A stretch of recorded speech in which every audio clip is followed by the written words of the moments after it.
across Europe is appalling. It has echoes from the 1930s, and America, the most powerful country in the world, has just elected a fascist. When are we going to have the moral courage to speak in terms other than economy all the time and to realise what is happening? And the Taoiseach of this country cannot stand as an Irishman at the crossroads of this ugly venture that the international political system is facing into and call it for what it is, then we are doing nothing. I am frightened. I am absolutely frightened. There you go, that's Aaron O'Riordan talking about how frightened he is. Now, as you may know, this week a new political party had to cancel its press launch when the venue for the launch, the Marion Hotel in Dublin, withdrew permission for it to take place there. That party is the National Party, which was registered a few months ago, and we're joined in the studio now by its president, Justin Barrett. Justin, good afternoon. Good afternoon, Sean. Now, you have a platform of 9 major issues.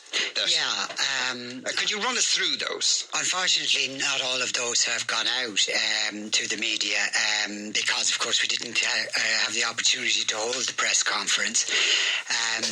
But they are things like the commitment, you will see in the press release, commitment to unity of the 32-county republic by consent, the establishment of a proper constitutional republic with rights and responsibilities, the establishment of subsidiarity as a principle of government, the complete prohibition on abortion, the practice of restricting mass immigration into this country as a bedrock of principled nationalism. Okay, well, should we talk about the immigration first? Are you in favour of completely shutting down the borders and not letting anybody else in? No, of course not. I don't think anybody's in favour of that. But what we are talking about here is a political elite, and I think Erdogan might be part of that political elite in this country, who have advocated in practice open borders, complete open borders. Anybody can come from anywhere. Well, that's simply not true, and you know it, Justin. Anybody can't come here. You can come if you're a citizen of the European Union, yes. You can come, but anybody else needs a visa to come here. No, they don't. They need the word asylum. Yes. They need to be able to pronounce the word asylum. And what happens to them when they come in and they claim asylum? Their asylum applications are processed. Yeah, but in the meantime, they're put where? Well, I don't know why you're asking. Well, no, because you said they're not granted immediate immigration. They're put into holding centres, and Ireland has. Well, you can call them holding centres. And Ireland has one of the highest refusal rates for those people in Europe. You can call them holding centres, but what they are is direct provision centres. And unfortunately, and very sadly too, is that I just on the walk to your studio, I passed 3 people who were sitting by the side of the road with a blanket around them. With a cup in front of them, trying to get a few euro, and they don't have direct provision. And I think they wouldn't care whether you called it a holding centre or direct provision. Well, you're getting hung up on the terminology. They're not let in automatically. Irish people who are sitting in the middle of the street today without a euro in their pocket, without the adequate clothing, and definitely without a bed tonight, and we have asylum seekers complaining about direct provision. Yeah. Those people would be happy to be directly provided for. Well, absolutely. Everybody would agree with that. And they wouldn't mind if you called it holding centres either. No, absolutely. But the point I was trying to make to you is that people aren't automatically allowed into the country if they're not EU citizens. Well, they're in the country then. Yeah, but they're not. Whether they're in direct provision or whether they're not allowed to pursue jobs or live the way citizens do. There are certain restrictions, and a lot of them get sent home again. Comparatively few, because comparative to where? Comparatively few compared to the number who come in. One of the main complaints that people have about the direct provision centres is the length of time that people spend in them. And one of the reasons for that is that if you are refused asylum, you can appeal. And you can appeal and you can appeal again. The average length of time that somebody spends in a direct provision centre before a first case hearing is around 6 months. Now, how many people are when they are refused? Yeah, how many people are in direct provision, Justin? I'm not aware of the exact number. But it's not a very big number, is it? It is, well, it's not a number that needs to concern people because not all asylum seekers are kept in direct provision, as you know. Yeah.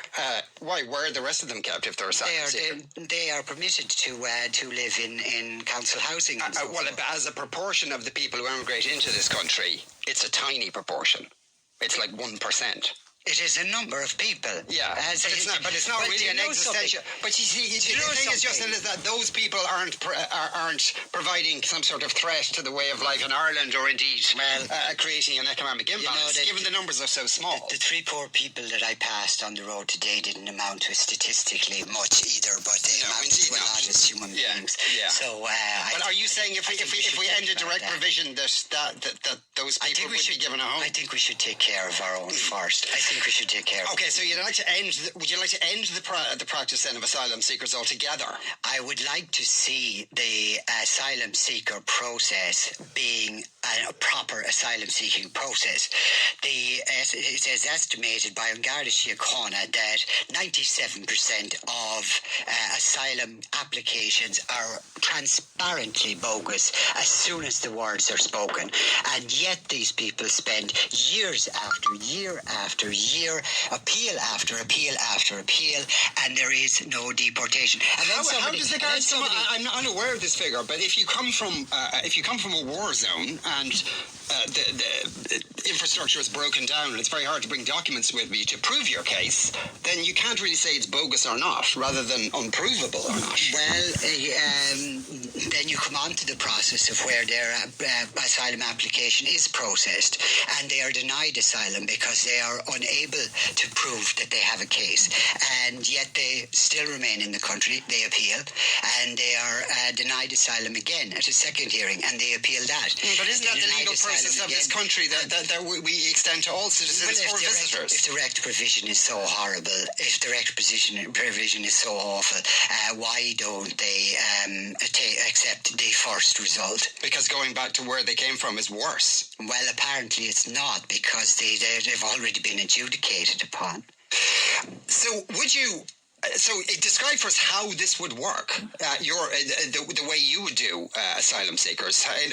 Was it the same process or what? Well, no appeal whatsoever. Well, asylum seekers is a separate issue from the broader issue of immigration. Yes. And it's let's do that. So presumably, because we've gone around that one. In terms of immigration, then presumably you'd want to withdraw from the European Union, given that's where the vast majority of the immigrants have come from. Well, one of the points of the party programme is that we approach our membership of the European Union from the position of defending our nation's freedom and restoring those freedoms which have already been given away. Now, what that means in practical terms is that I'm not going to jump on an immediate bandwagon of saying, look, we're just going to leave the European Union because there are problems with the way the European Union works right now. But there needs to be a fundamental renegotiation of our relationship with the European Union, and in particular there needs to be a renegotiation that doesn't allow for the situation that happened in 2008, where the ECB basically threatened the Irish government into you must bail out the Irish banks or the ECB will punish the Irish economy. Now, I don't know what punishment they intended, probably Greek-style punishment, but the punishment we did get was bad enough. Yeah. Something has to be done about the European elite exercising that power, and exercising that power undemocratically. And so I wouldn't say, no, we just leave the European Union, but what we do need is to fundamentally renegotiate our relationship with it. Well, would that include limiting the amount of people who come into the country? It would include that, yes. Would you like to see people getting rid of people who are here already, sending them home again? Well, what I would like to see is that, and you see, this all goes back as far as 2004, it's really ridiculous, is when I stated that if we had an open door policy, which only ourselves, Britain and Sweden had, that we would get hundreds of thousands of people from Eastern Europe. And Minister Dick Roche at the time, Fianna Fáil minister, part of the government that collapsed the Irish economy, said, nonsense, fear-mongering, no more than 5,000. Hundreds of thousands came. That's what actually happened. Now, what I would like to see is a system, and that's what I asked for at the time, is an Australian-type system, a Canadian-style system where we have immigration limited to those people that are useful to the Irish economy. Would you send in a way that Irish people are not? People who are already here, they don't have those. Would you send people home again, though, Justin? I think it would be necessary for them to meet the same criteria as they would if they were about to come in. Would those rules? So people would be sent home if they didn't fit the criteria. Yeah, but the criteria would be very fair. Yeah, of course. The criteria would be very fair. We're not talking about... Well, you would include that. You would include Europeans, British people. That's the biggest immigrant group here is British people. I think the fact of the matter is, and Sean, you know this yourself, and it's come up as part of the Brexit negotiations and talking about a hard Brexit versus a soft Brexit, is that Ireland has, for good or ill, a special relationship with Britain, different than our relationship with any other member of the European Union. And there has been a free travel area since 1921. Okay, you made that exception. You have been quoted as well as saying that you would ban absolutely Muslims coming into the country. Is that would you or would you not? I would. I think. Would you send Muslims home then who are already living here? I think there's a need for a temporary ban because I think, and again, there was a primetime documentary on this, the rise of Islamic fundamentalism in this country, especially concentrated around the Klonsky Mosque and such radical Islamic organizations as the Muslim Brotherhood. And I don't think the police force of this country, the Garda Síochána, have a handle completely, and they've admitted this, they don't have a complete handle on what's going on with the Muslim community that is already here. So but they know that 95% of asylum applications are bogus, but they don't know what's going on with people who live in this country. Yeah, well, look, you'd have to put that on Garda Síochána. So does that mean that all Muslims, Justin, are a danger? They're fundamentalists, they're all terrorists? No, they're not. No, I didn't say all Muslims were but you ban them all, but I said all of them are potentially dangerous because... Sure, you're potentially dangerous. I'm potentially dangerous. Everyone's potentially dangerous. Yeah, well, if you hold to the faith of the Quran and you hold to it properly, because some of Christianity is drenched in blood. If you hold to that properly, some of the things that you won't find in the New Testament support for the drenching the world in bloodshed, but you will find support for drenching the world in bloodshed in the Quran. So you are saying all Muslims are terrorists then? If they follow the Quran, they're going to kill people. I'm saying that there is such thing as a moderate Muslim, but there is no such thing as moderate Islam. Also, now, obviously you're anti-abortion. You do have a history of working for youth defence, and you've run those things before as well. Now, I don't know if this is part of your part of the National Party, but you did write a book a few years back. Many years ago. And one of the things you talked about there was the parliamentary system, which you thought didn't work properly, and that you were more in favour of electing one person who would be in charge. Would that be part of the National Party's ideas? Well, I wrote that. It's not part of the 9 points. So it's not National Party policy as such. These were ideas that I was throwing around myself 18 years ago, I think, that book was published. And I did feel that the political system, and again back to Aidan O'Riordan being frightened, that the political system in the United States, with a presidential style of government, provided a better form of government, provided a more responsible form of government, provided a less corrupt form of government, and provided a straightforward answer. For example, who's in charge? Who's responsible? If things go wrong, who's to blame? We don't have that in this country. We have 158 members of Dáil Éireann and 60 odd members of the Seanad, and I don't even know what they are for at all, to be honest. But the 158 members of the Dáil, can anybody out there name all of them? How many can actually name the TDs who represent their own constituency? And yet these are the people who come around once every 5 years or so, and if they get enough votes, then they go into Dáil Éireann, and the whip system ensures that they vote according to whatever the party wants, sometimes against their own beliefs, and certainly sometimes against the beliefs of the people who voted for them. But then we do have one person in charge, Andy Kenny, and he has whips who implement his will on people, so he's the guy in charge. Well, he's not in charge of anything. He's not even in charge of his own party. I'm not even sure at some of the time if he's in charge of his own mouth. So in the model that you envisaged then, Justin, was it a model where that this one person who's elected, this president person, would have more power than, say, the Dáil has now, that they could enforce legislation? They would have the equivalent powers of the President of the United States. There would be checks and balances. Right, okay. But sure, as we know, as we've seen from the Obama term, he can be limited greatly by Congress if they don't want to cooperate. Yeah, he can indeed. Okay, because we're stuck on time now. And now, a lot of the thing or some of the things that have been written about your past, we did talk about your book, was various meetings you attended with far-right groups in Europe in 1999 and the early 2000s who were neo-Nazi groups. Are you a fascist?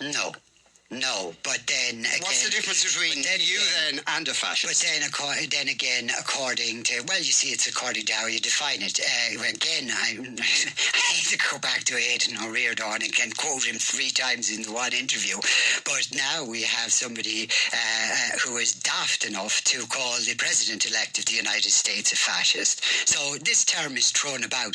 I don't know if it applies to anybody other than the members of Benito Mussolini's party in Italy some 40-odd years ago. I don't think it's a useful political term to use in modern parlance because it's been thrown at anybody who basically doesn't agree with the liberal left consensus. It's usually, though, and it is, you're right, fascism it can be tricky to define. It was usually associated with a very intense nationalism and a sense of ethnic identity. And your party does say it's in favour of an Irish Ireland, an Irish Catholic Ireland. Well, no, perhaps would fit that Catholic. description. No, Catholic. No, not Catholic. I never said Catholic. I have been on record, as you say, 18, 20 years ago, as espousing a number of views that perhaps I would not espouse now. The National Party is not a Catholic party, but the National Party is a nationalist party. It does believe that this is our home.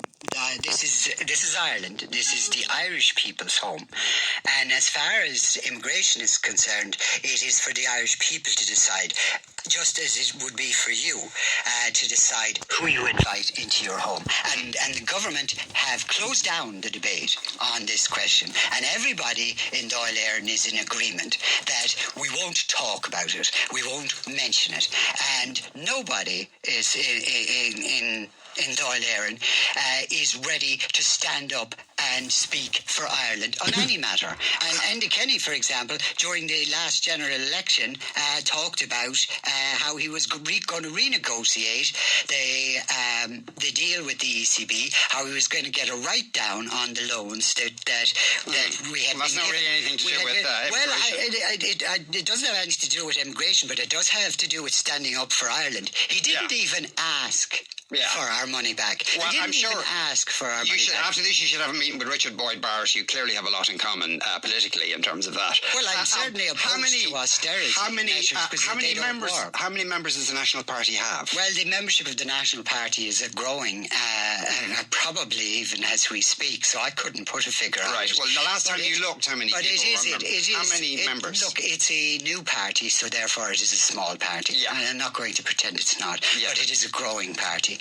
And one of the reasons why we wanted a press launch is that on Thursday is that I felt we had enough members now, and we had a structure around the country. In every county, we had at least a few members. That we had reached the kind of critical mass that it was time to hold a press launch and to explain to the general public our ideas, because we're not a secretive organisation. We are, after all, a political party who will be seeking public office, elected public office at some stage. Okay, we have to leave it there, Justin. Thank you very much for coming in to us today. That's Justin Barrett there, the president of the National Party. We're going to take a break, back in a couple of minutes. Huge amount of response to that, and we decided to interview him now, and this often happens. Now, this has happened, certainly in my experience working in the media before, that anytime we've had Ronan Mullen on, anytime we've had David Quinn on, especially on Twitter, I would get hundreds of tweets in my Twitter feed saying, why are you letting them on? Why are you giving them oxygen publicity? Blah, blah, blah, blah, blah, blah, blah. Now, it's not clear how big of a section of the Irish population Justin Barrett's views may represent or may reflect. The same goes with Ronan Mullen and David Quinn. But it's a percentage of people. And if in the media we kind of do this thing of, well, let's just pretend it doesn't exist, let's just not interview him, let's not take it seriously, then all the claims, and you heard him saying it there, he started talking about a liberal media elite. We're doing exactly what he's describing then if we don't interview him.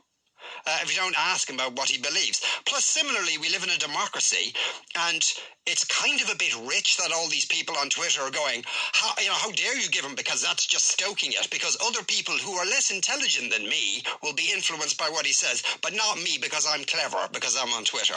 We live in a democracy, and that means that everybody should be allowed to make up their own mind, whether it's an abhorrent set of views or not. But the thing is that the world is turning in very dangerous directions, and we can't ignore these things. We have to kind of meet them head on and come up with better arguments as to the kind of societies we want.